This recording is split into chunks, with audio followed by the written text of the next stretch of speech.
Okay, once again, if you're just with us, please turn down your cell phones. Mine's off. It's off, I checked. Okay. You wouldn't be the first. Okay, first of all, congratulations, Kirk. Overview, please. I think everybody was wondering what, after the punch to the gut on Friday, what this team was how they were going to respond. And I didn't have any question about how they were going to respond. I could see it on the bus. I could see it on Saturday at our practice. And, it says a lot about who they are as kids and just being resilient. And played an awesome Virginia club with, obviously, I have super, ton of respect for Brian, Kevin, and Drew in terms of what they do with their program. There's no secret of why they're here every single year. They're talented and well coached. So just outlasted them. And a lot of that was because of the two guys up here. So just excited that we get prolong our stay here and see if we can't make some more noise as the week goes on. Okay, we'll open up for questions for the student athletes first. Again, identify yourself, your affiliation, and to whom you're asking the question. We'll start here with Matt. Matt Emerance, White and Blue Review for Austin.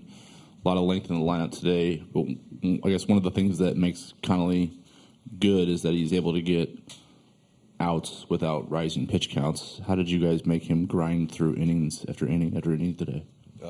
It was just a scouting report we went over Coach Bruce before the beginning of the game. It was the groundout at bats and wait till you get your pitch, and if you don't get your pitch, just foul it off. So it was just about being mentally tough and staying in the box, and that's your box when you step into the box.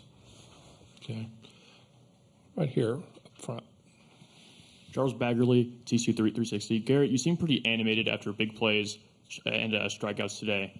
Do you take pride in pitching in the big moments of these types of games? Yes, I do. I love the big moments. I've been there since freshman year, and I thrive in those. I love the anticipation and the build-up in the stadium and with our teammates. So, yes, I love and what it. specifically was working for you today? Locating my slider. I trusted it every single time, and I could land it when I wanted to, and when I could bury it, and I could. Okay, next question.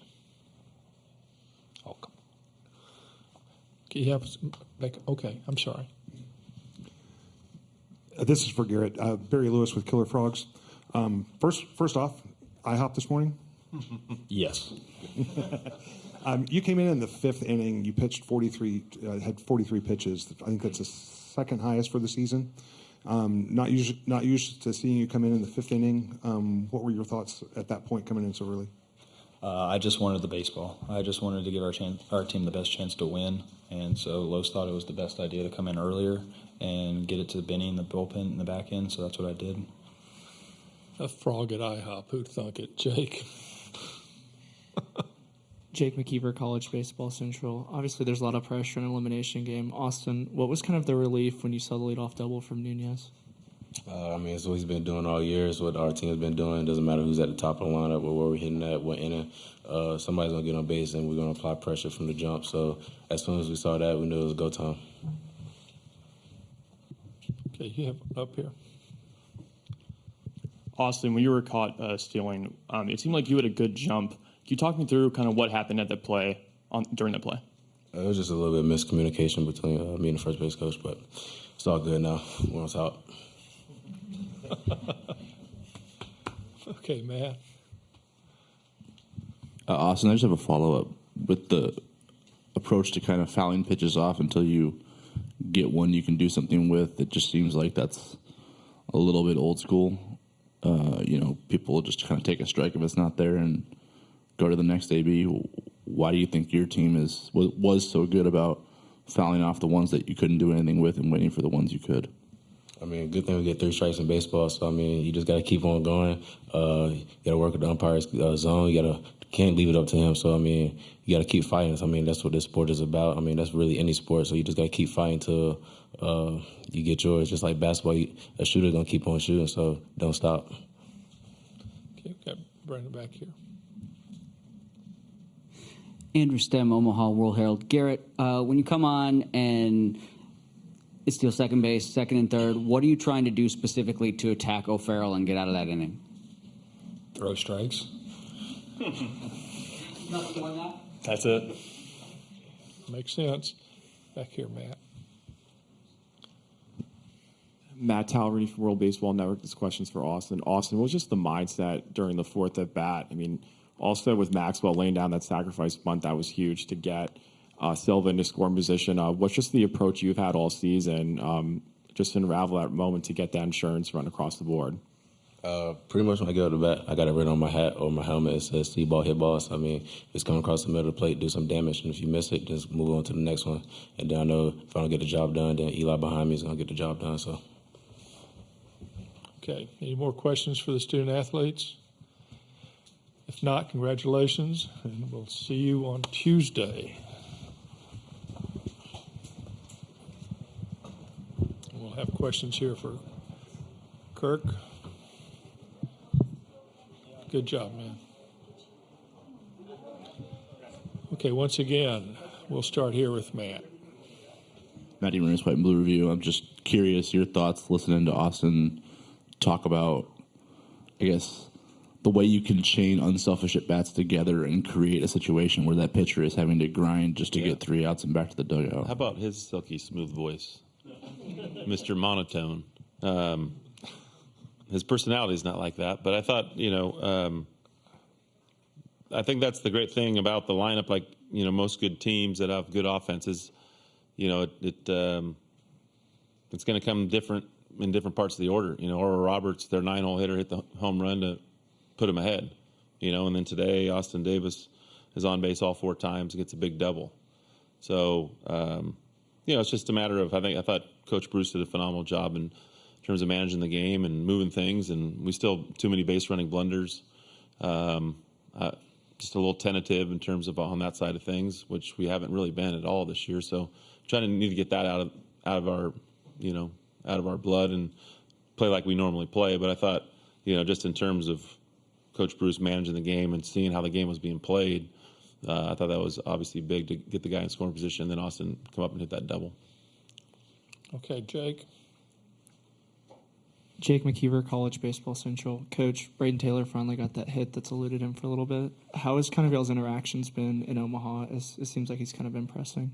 Yeah, I think, he's faced some really good, left-handed pitchers for sure, which makes it difficult. And, there's no secret in terms of scouting reports and all those types of things and more to play defenses. And I thought he's had some good at-bats and hasn't had anything to show for it.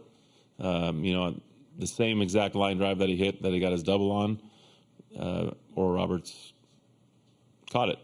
Same exact play, So and then he ended the game on Friday with, I thought, a really good at-bat.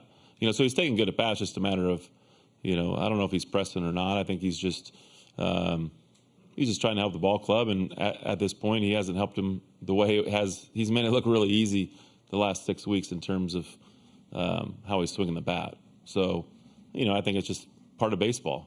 And the great thing about baseball is you got eight other guys around you to help pick you up, and I think that's the big thing. You'll see the same exact Braden Taylor that you've seen all in his 3 years here be ready to go on Tuesday and probably have a really, really good game. Okay, Charles. So Sam allowed 2 base hits to start the game and then retired 12 straight. In your perspective, what was working for him out there today? Well, I thought that was you can't teach experience, and I think that's exactly what you saw in the first inning. First guy got a base hit, chopper over Braden. Next guy, I think, within the first 2 pitches, got a base hit to center. First and third, and all of a sudden that inning could really get away from you really fast. Facing, Gelof and being able to get him to ground out and kind of, stem the tide a little bit and be able to kind of get out of that inning with a 1. And then he kind of just settled in, and anytime that there was a fastball in order to throw, he threw an off-speed pitch. And that's kind of pitching 101 in terms of knowing who you are, not trying to do too much. And I thought he did a great job with his changeup and his curveball, and then being able to sneak the fastball by some guys when he needed to. But ultimately, it came down to just his poise and presence that he's shown really the whole year, but especially down the back stretch of this season. Okay, Joe.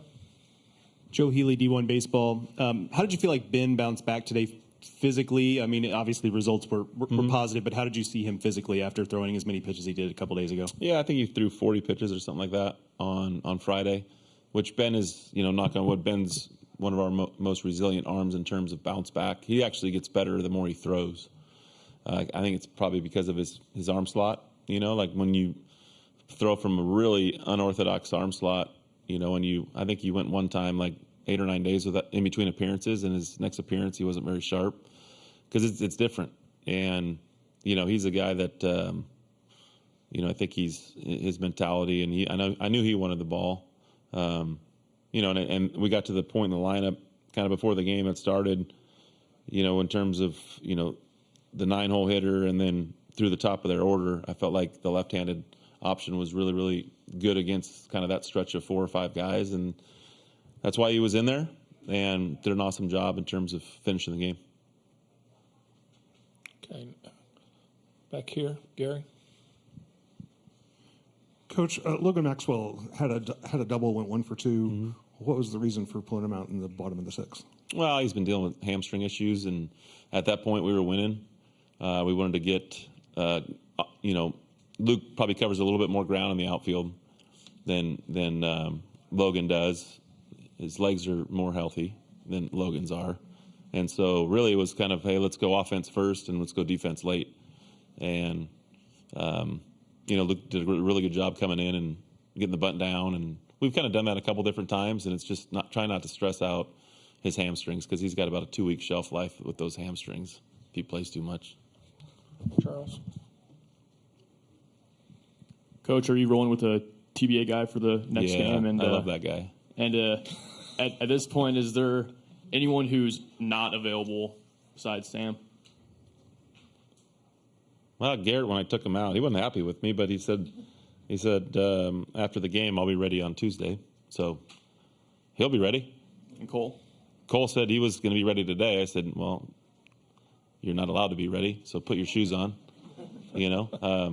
So yeah, everybody's going to be ready, which is awesome. And I mean, that's what you need. You're going to need some guys to be able to come in and throw some quality innings that haven't pitched in a little bit. Staying in the winners bracket the last couple of weeks, the Braden Sloans, the Chase Hoovers, the Hunter Hodges, some of those guys, Cohen Feeser, some of those guys haven't got a ton of reps in game. So, but their number's going to be called, and that's the great thing about postseason baseball is a lot of times somebody that maybe didn't have the biggest role throughout the season or maybe at the end of the season, we're going to need to have a really good outing from. And, every single year there's somebody that does that. So it's going to be fun to figure out who it is. Okay, Jake. Jake McKeever, College Baseball Central. Coach, you had Luke Savage warm up there in the 9th. How's that kind of show the resiliency of him as a player after what he went through in the opening game? Yeah, I mean, I think what we had Henry, their second baseman coming up after, Stefan. And so, he hits quite a bit better against lefties than he does righties. So probably going to go to Luke. The best way to get that bad taste out of your mouth is running right back out there. And as a reliever, you have to have a short memory. And that's the type of confidence we have in Luke. It's the guy put a good swing on it. He's on scholarship too. And I wanted him to be able to know that, everybody has his back, and I was probably going to bring him in for the next guy, and just sometimes this game will test you, and the best way to do it is, and I know what's inside of his chest, and I think getting him back up and bringing him into this game if we needed to, there's no doubt in my mind he was going to get the job done. Okay, any more questions for Kirk? If not, awesome. Congratulations. Appreciate it. Thanks, guys. A couple days. You bet.